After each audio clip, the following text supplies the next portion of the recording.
Okay, I want to begin with a question today. I have a question for you. You've been reading the Apology. You've read the Apology and the Crito. Have had a little chance to think about these works. I'd just like to do a piece of survey research. How many of you, just show of hands is all I need, how many of you believe Socrates is innocent and should be acquitted?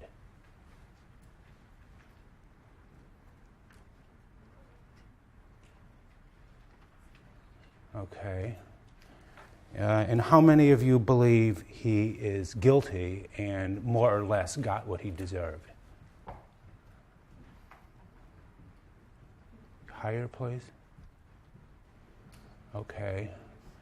Not exactly the same proportion, I think. Somewhat a greater number believe in his innocence than in the Athenian jury, obviously. But let me just ask you in the brown shirt, just curious, why do you think he is innocent and should be acquitted? Well, I felt that he outlined his defense fairly well Mm-hmm. in the Apology in terms of what he had done.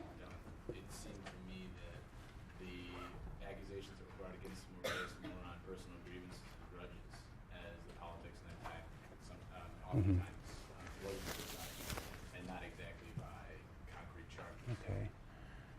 And I noticed you had your yes. Why did you believe he was guilty and got what he deserved? Well, what is the sense I got from reading is that what is just isn't some abstract, definition. What is just is what society agrees is just, and I mean he was going against people who had the authority to define words. Like in the case of Socrates, as in the case I think all things is what is just is whatever society says is just, and society says what he did was unjust. Okay. I think he did the morally right thing, but he did the unjust thing. Okay. So, as Lincoln once said, both of you can't be right. Neither of you may be right, but both of you can't be right. So, this is a question that I want to continue today to consider what the trial of Socrates means, and I want to begin by going back to a problem or a paradox that I ended the class with last time. That is to say, that Socrates proposes, a new conception of what it is to be a citizen. He opposes, we have seen, the traditional, you might say, Homeric conception of the citizen, certain notions of citizen loyalty and patriotism, created, shaped by the poetic tradition going back to Homer. He wants to replace it with a new kind of, I want to call it rational citizenship, philosophical citizenship, a view of citizenship that, again, relies on one's own powers of independent reason and judgment. And in the course of defending this point of view, Socrates says in an interesting passage that he has spent his entire life pursuing private matters rather than public ones, and has deliberately avoided public issues of politics. And that raises a question: how can a citizen? How can this new kind of citizenship that he is proposing, how can any kind of citizenship be devoted just to private matters and not public? Citizenship seems to require even the public sphere, the public realm. What does Socrates mean when he says his way of life has been devoted almost exclusively to private rather than to public matters? Well, the first thing we might think about is whether that's entirely true, whether he's being entirely candid with his audience. After all, the kind of investigations, the kind of interrogations that he has been pursuing since going to the Delphic oracle and then following at least his interpretation of its mandate, these investigations of the politicians, the poets, the craftsmen, and the like, he says, these have been carried out in public. He has gone around in the market and in the open and in the public forum, questioning and interrogating and obviously making a variety of people look foolish. So this is hardly simply a private question or a private way of life.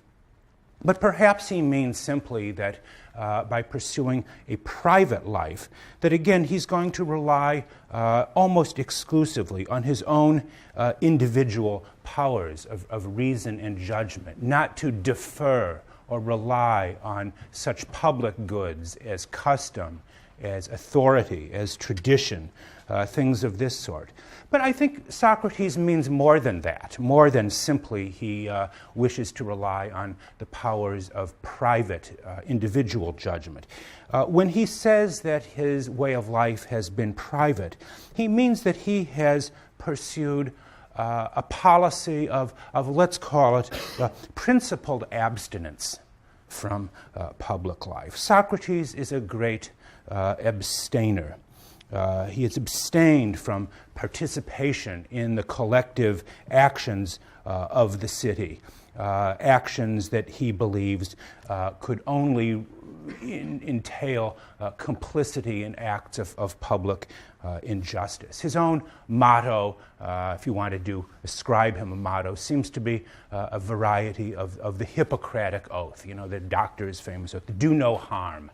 And to do no harm, he has required of himself a kind of principal abstention from public life. If George Bush described himself not long ago as the decider, we might call Socrates the abstainer.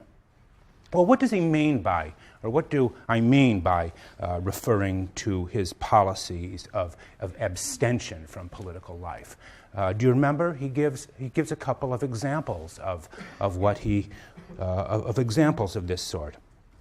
One of them, remember, concerned his refusal to join in the judgment to condemn and execute the 10 Athenian generals who had failed to collect the corpses, the bodies of the men lost in a particular battle during the Peloponnesian War. This was a mark of great shame and disgrace.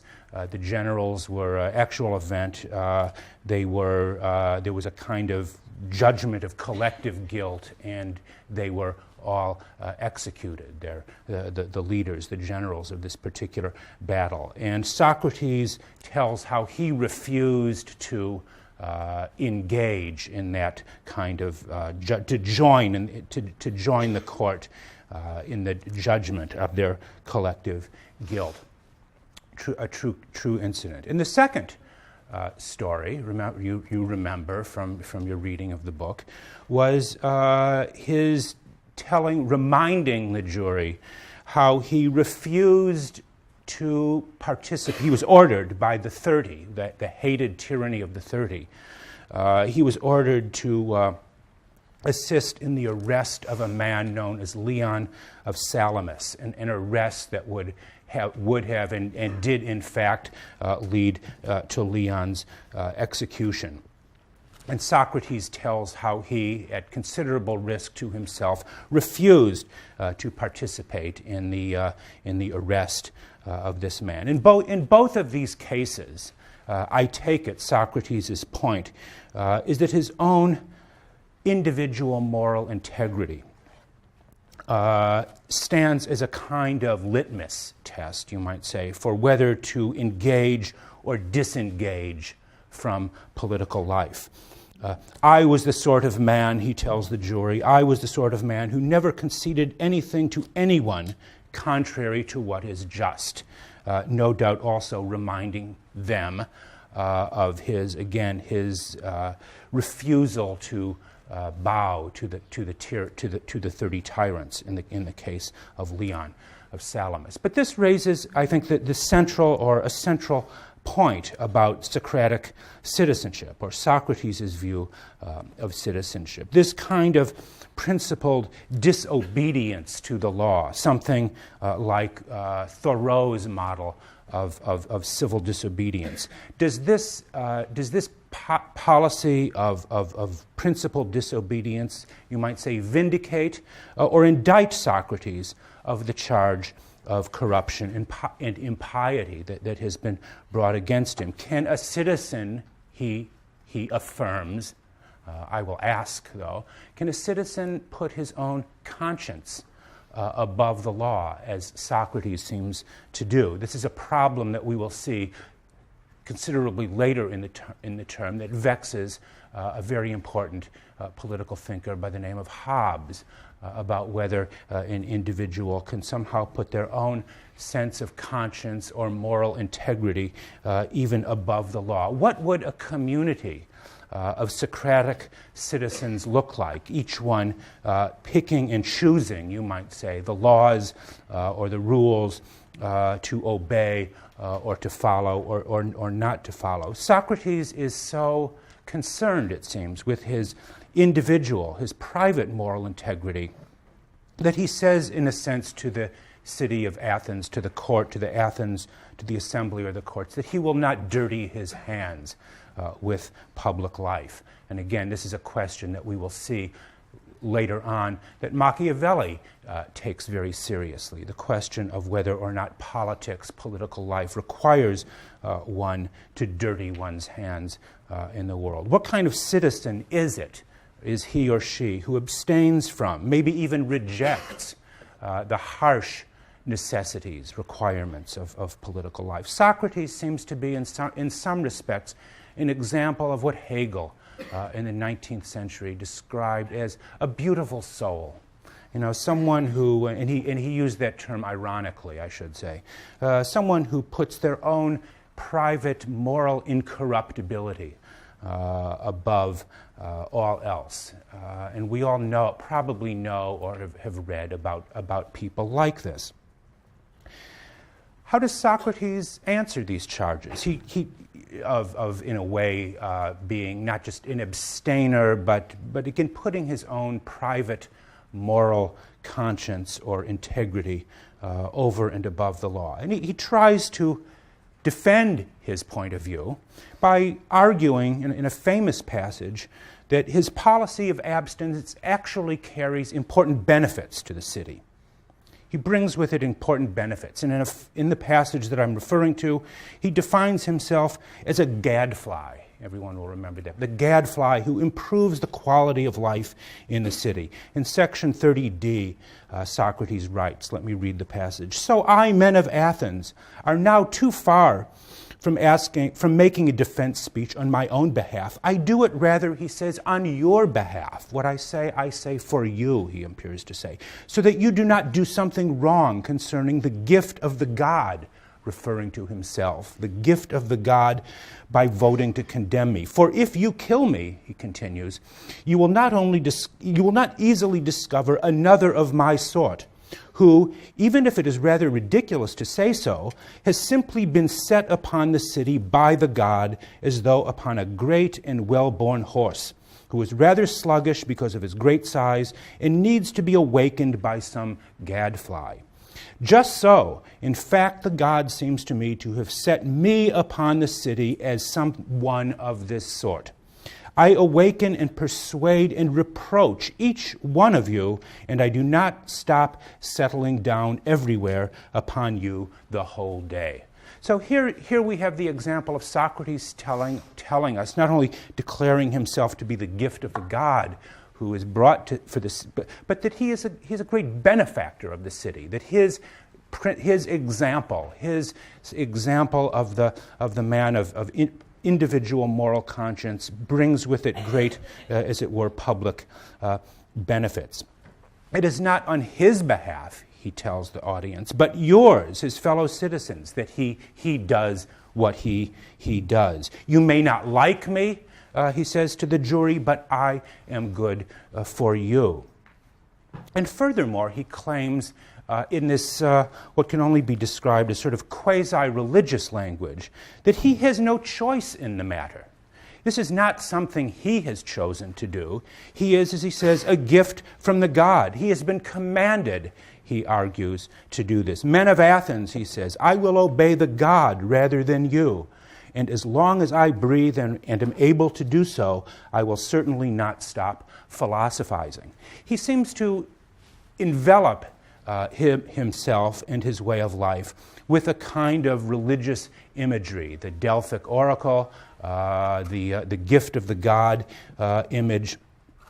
He envelops his conception of citizenship within this religious language. And this will or should lead any reader of the Apology and any reader of Plato to ask an important question about Socrates' use of this language. We will see it again in different ways in the Republic.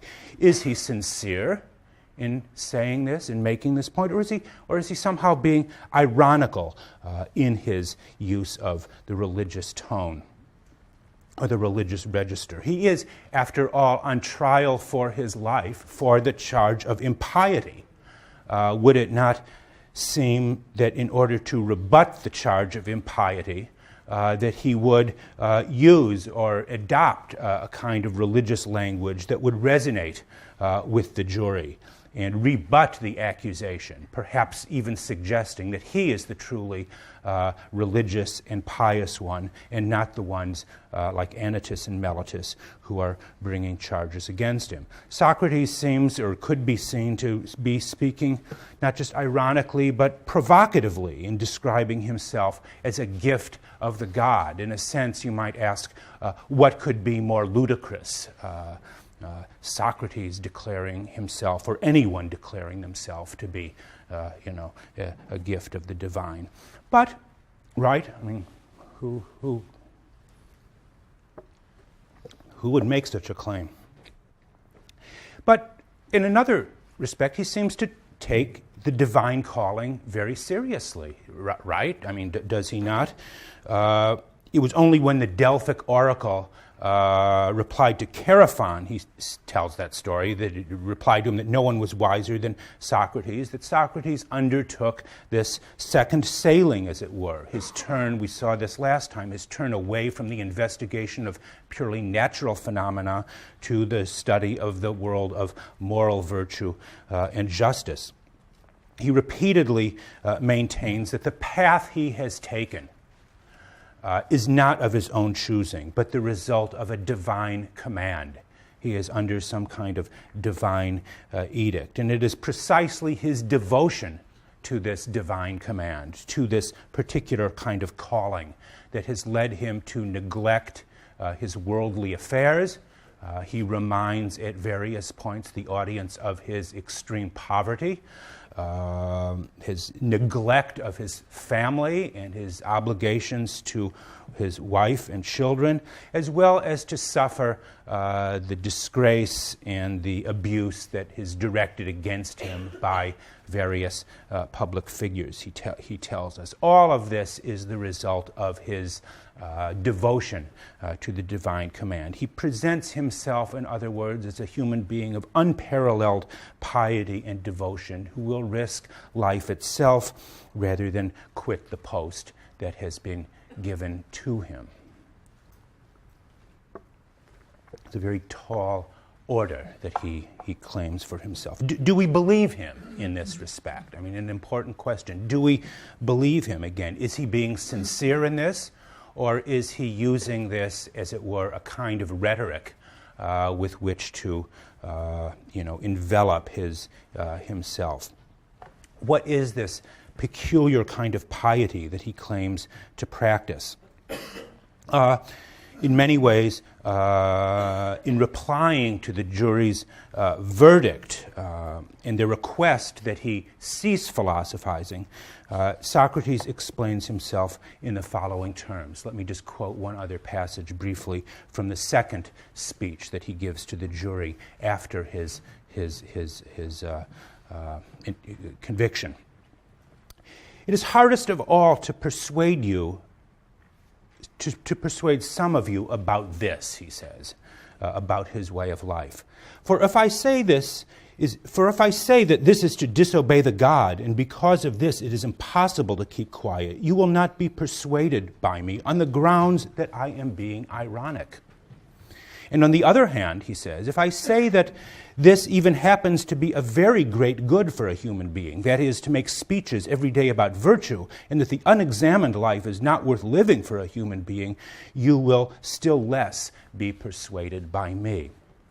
In other words, what he seems to be saying in that passage at around 37 C and D is that he realizes he is on the horns of a dilemma. On the one hand, he says his reference to a divine mission, he explicitly says there, will be taken by his audience as being ironic, just another instance of Socratic irony and insincerity.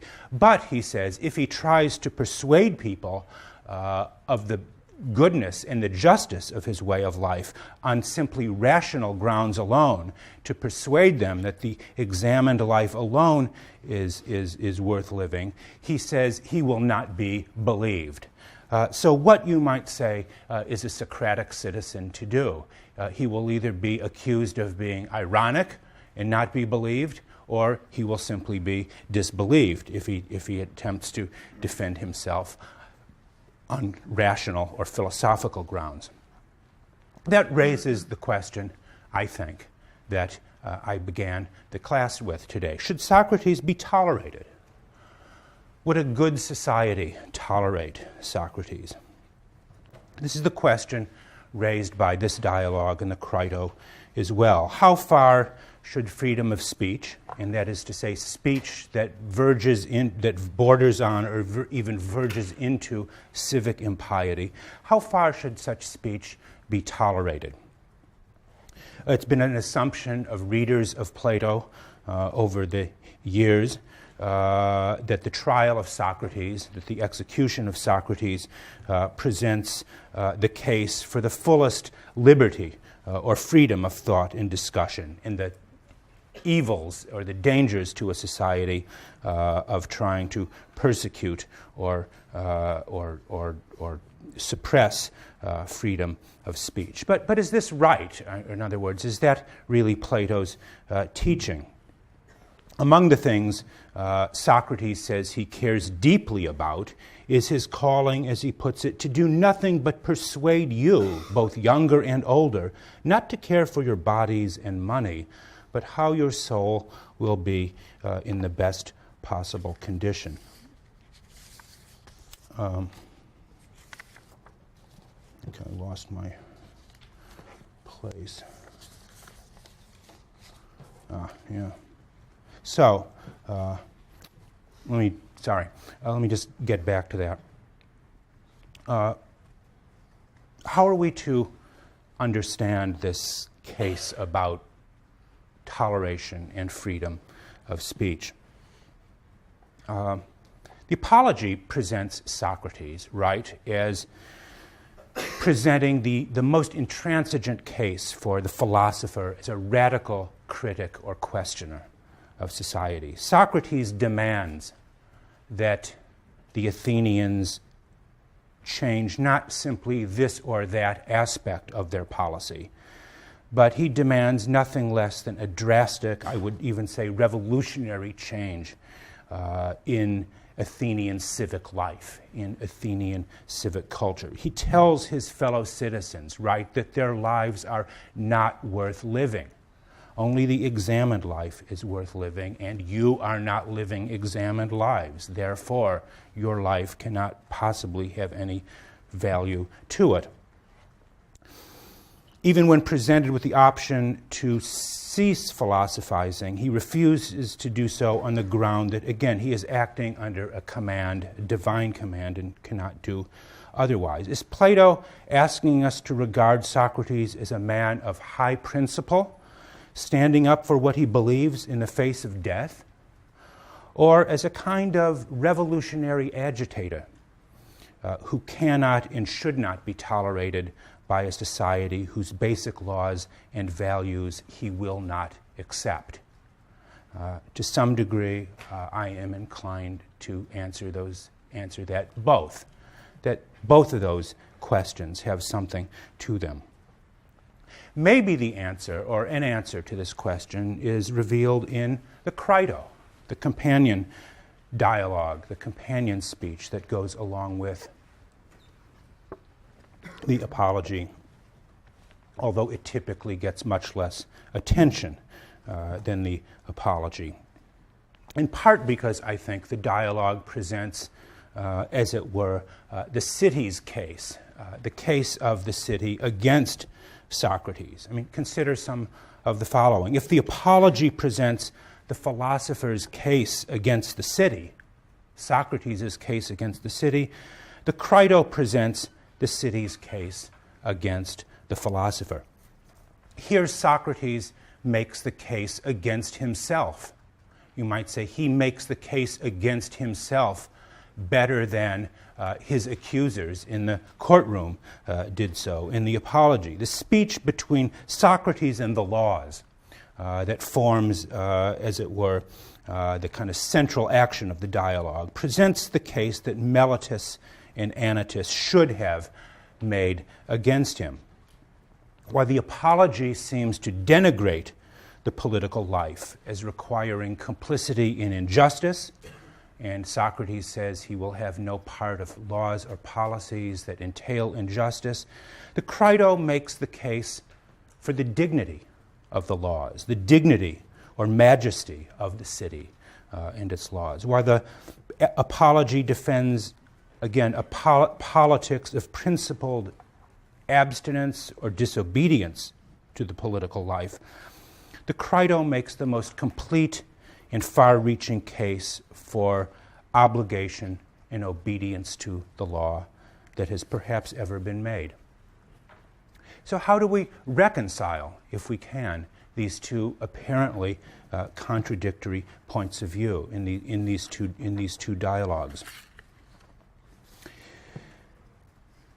These two dialogues, it should be evident, differ not only in content, but in their dramatic context.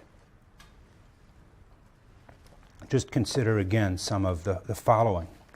The apology is a speech given before a large and largely anonymous audience of over 500 persons, the assembly, the court. We see Socrates addressing, the only time in any Platonic dialogue, an audience of this size. The Crito, on the other hand, is a conversation between Socrates and a single individual, only one person. The apology takes place in the court of Athens, the most public of settings, while the Crito occurs within the darkness and confinement of a prison cell. The apology shows Socrates defending himself and his life as a gift of the god that most truly benefits the city. But in the Crito, we see him bow down to the authority of the laws that he seems to have previously rejected.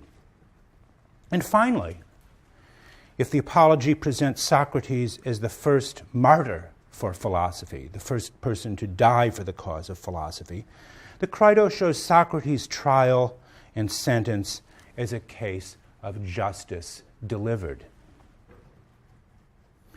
These huge contrasts, again, they force us to ask a question. What is Plato doing in presenting these two very different points of view? What is his point in presenting these two works with two such sharply contrasting perspectives on the relation of Socrates to the city? Was Plato confused? Was he contradicting himself? Was he, what was he doing? Big question. I hope I have time to answer it. So let's look into the Crito just a little bit. Crito is named for a friend and disciple of Socrates, who at the outset of the dialogue is sitting as a watchful guardian over his mentor. He urges Socrates to allow him to help him escape. The jailers have been bribed, and escape would be made easy. But rather than trying to convince Crito directly, Socrates creates a dialogue. Actually, you might say a dialogue within the larger dialogue, a dialogue between himself and the laws of Athens, where he puts forward the case against escape, that is to say, the case against disobedience to the law. And the argument could be summarized as follows. No state can exist without rules.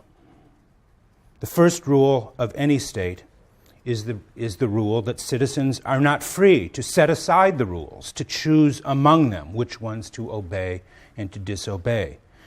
To engage in civil disobedience of any kind is not only to call this or that rule into question, but it is to call into question the very nature of law, the very question of the rules. To question or disobey the law is tantamount to destroying the authority of the law. The breaking of so much of a single law constitutes the essence of anarchy, constitutes the essence of lawlessness. It is a far-reaching argument for obedience to the law. The breaking of even a single law calls into question the authority of law as such. It's a very powerful argument that, in a way, Socrates makes against himself, putting that speech in the mouth of the laws. But he goes even further than this. The citizen, he says, owes his very existence to the laws. We are what we are because of the power and authority of the laws, the customs, the traditions, the culture that has shaped us. The laws, he says, have begat us. And the use of that term, begat, in our translation, is clearly intended to resonate with something you might say we might think of as something biblical about it. The citizen is in a word created, begat by the laws themselves. They exercise a kind of paternal authority over us, such that disobedience to any law constitutes an act of impiety or disrespect of the oldest things around us. The laws are not only like our parents, they are like our ancestors, the founding fathers, as we might say, who are owed respect and piety. In many ways, the Crito, in some respects, is the Platonic dialogue about piety. Socrates seems to accept here entirely the authority of the law. He does not offer arguments for non-compliance, as he does in the Apology. So what happened all of a sudden to Socrates, the apostle of civil disobedience? Socrates, the apostle of principled abstention. He accepts entirely, or the laws force him to accept entirely, the covenant that every citizen has with the laws that binds them to absolute obedience. The question is, why does Socrates exhibit such proud defiance and independence of the laws in the Apology, and such total, even kind of mouse-like, acquiescence to the laws in the Crito? What happened to him? I mean, why is he all of a sudden become so humble and acquiescent? What happened to his language about being the gift of the god? Well, that's something I want you to think about, and maybe I'm sure you'll want to talk about it in your sections. But let me propose something like the following to answer, or at least to respond to this this paradox, this question. The Apology and the Crito represent a tension. They represent even a conflict between two more or less permanent and irreconcilable moral codes. The one represented by Socrates regards reason, that is to say, the sovereign reason of the individual, as the highest possible authority. It is the philosopher's reliance on his own reason that frees him from the dangerous authority of the state and safeguards the individual from complicity in the injustice and evils that seem to be a necessary part of political life. Here is Socrates, the principled abstainer.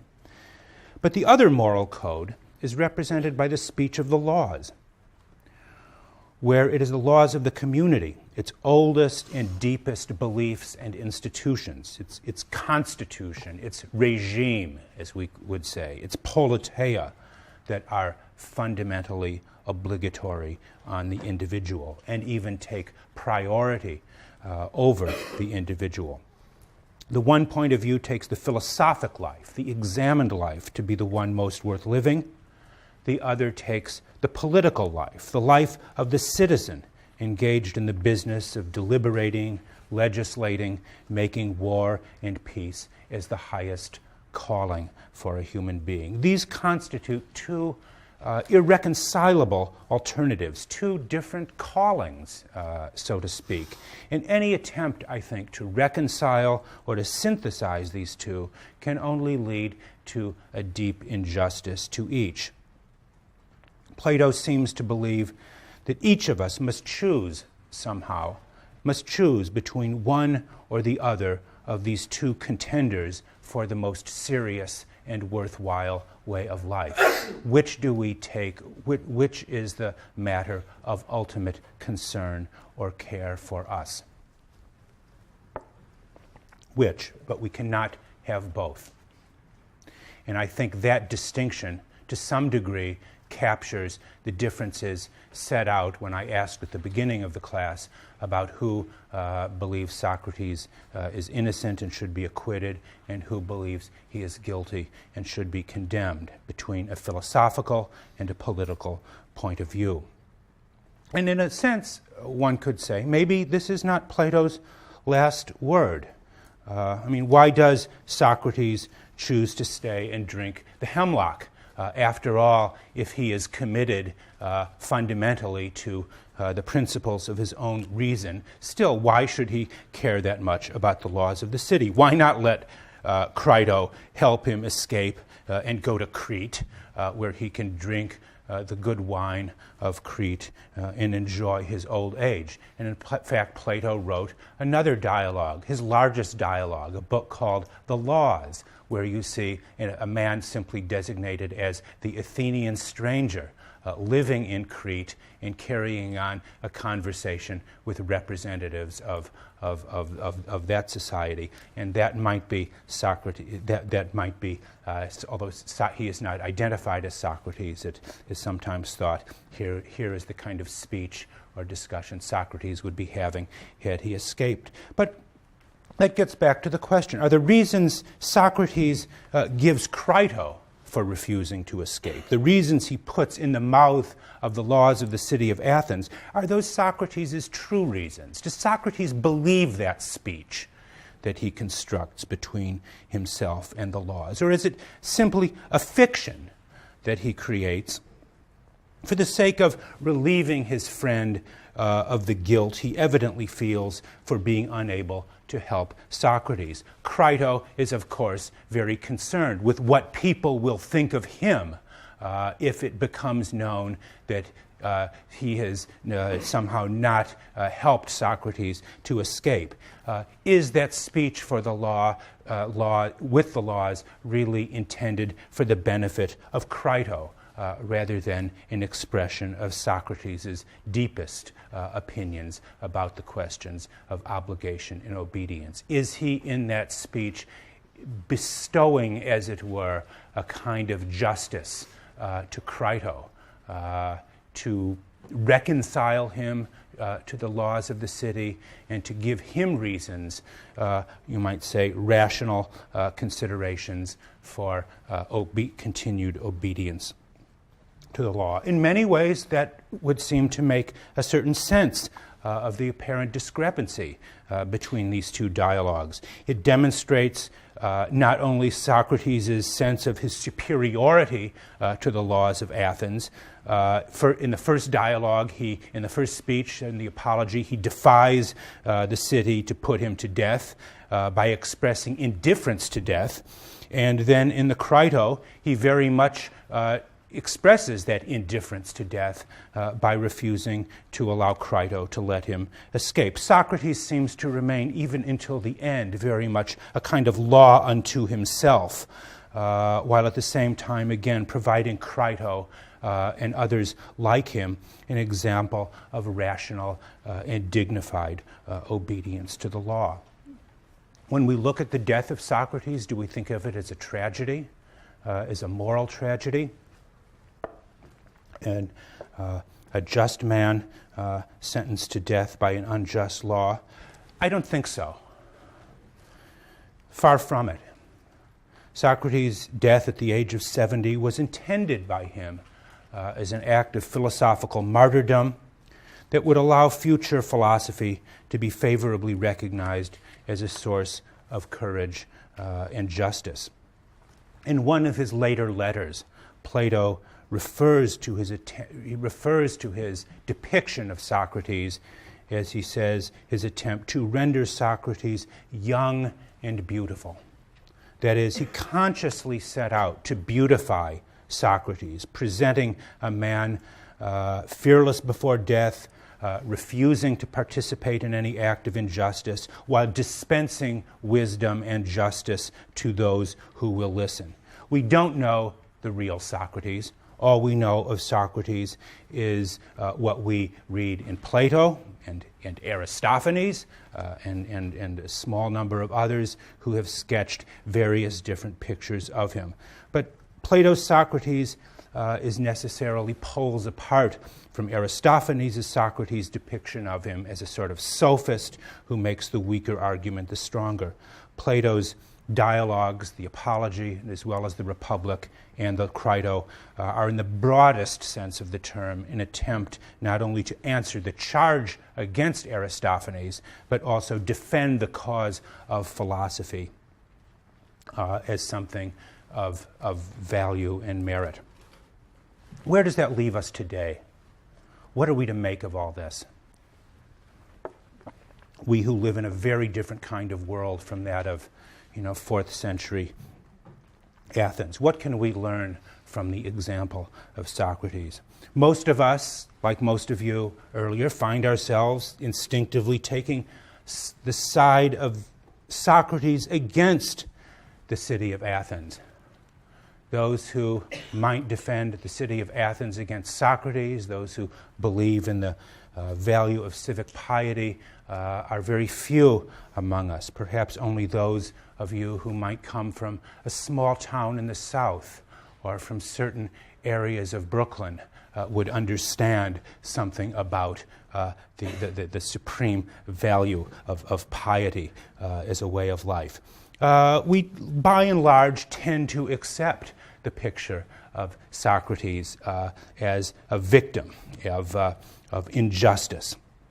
We conveniently overlook a number of facts about him. His hostility to democracy. We'll see that in the Republic, but we've seen it already to some degree in the Apology. His claim that the lives of his fellow citizens are not worth living. And his claim that his way of life has been commanded by a God that no one else has ever heard or seen. None of these seem to make any difference to us, and yet I think they should. Given Socrates' claims, ask yourself, what would a responsible body of citizens have done? How should they have acted? One answer might be to extend greater toleration to civil dissidents like Socrates, individuals of heterodox belief, but whose own views may stimulate others to question and think for themselves, all to the good. Milton, John Locke, people like Voltaire argued something like this. But is that to do justice to Socrates? The one thing that Plato does not argue is that Socrates should simply be tolerated. To tolerate his teaching would seem to trivialize it in some sense, to render it harmless. The Athenians at least pay Socrates the tribute of taking him seriously, which is exactly why he is on trial. The Athenians refuse to tolerate Socrates because they know he is not harmless, that he poses a challenge, a fundamental challenge to their way of life and all that they hold to be noble and worthwhile. Socrates is not harmless because of his own professed ability to attract followers, a few today, a few more tomorrow, who knows. To tolerate Socrates would be to say to him that we care little for our way of life and that we are willing to let you challenge it and impugn it every day. Is that good? Is that right? The Trial of Socrates asks us to think about the limits of toleration. What views, if any, do we find simply intolerable? Is a healthy society one that is literally open to every point of view? Freedom of speech is naturally a cherished good. Is it the supreme good? Should it trump all other goods? Or does toleration reach a point when it ceases to be toleration and becomes, in fact, a kind of soft nihilism that can extend liberty to everything precisely because it takes nothing very seriously? And by nihilism, I mean the view that every preference, however squalid, base, or sordid, must be regarded as the legitimate equal of every other. Is this really tolerance, or is it rather a form of moral decay that is simply decided to abandon the search for truth and standards of judgment? There's a danger, I think, that endless tolerance leads to intellectual passivity and the kind of uncritical acceptance of all points of view. Well, so much for that. What I want to do, see we're running out of time, is if you think about it, maybe hold that thought in your mind once in a while between now and Wednesday. And on Wednesday we will begin reading what is arguably, some people believe, the most important book ever written, Plato's Republic. See you on Wednesday.